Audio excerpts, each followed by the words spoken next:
Puspusan pa rin ang paghahanap sa aabot sa 50 nawawala sa guho sa Negros Oriental. Pahirap pa naman ang transportasyon sa ilang lugar dahil sa mga nagkasira-sirang kalsada at tulay dulot ng lindol. Balita hatid ni Salima Refran.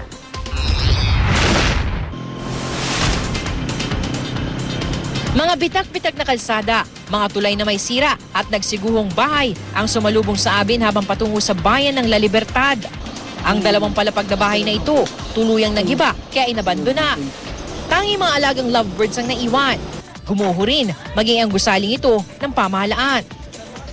Naputol naman ang Pangalawang Bridge kasunod ng pagbagsak ng isang bahagi nito dahil sa bumigay na pundasyon. Kaya imbis na sa tulay, sa sapa sa ilalim nito kami dumaan. Bukod dyan, wasak din ang San Jose Bridge ng bayan. May mga napinsala rin sa bayan ng Ayungot tulad ng bahay ni Corazon na inabutan naming pilit pa rin isinasalba ang ilan niyang gamit sa pagguho. Hindi pa makuha ang iba, yung iba na lang. Bakit po hindi po makuha? Kasi may earthquake pang mga 12 ko, no? Pero wala ito kumpara sa nangyaring pagtabon sa mga bahay sa Barangay Sulungon sa bayan ng La Libertad. Ayon sa mga opisyal ng barangay at sa mga residente, nasa 30 hanggang 50 ang nawawala at tagpuan ang katawan ng isang babae na nakuha pa umanong mag-text habang nasa guho. Nang mahukay, hawak-hawak pa niya ang cellphone.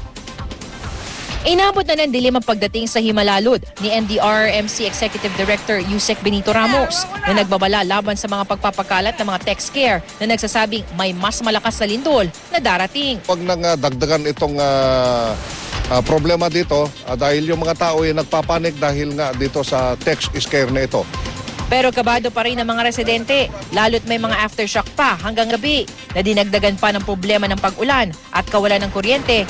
Salima Refran, GMA News.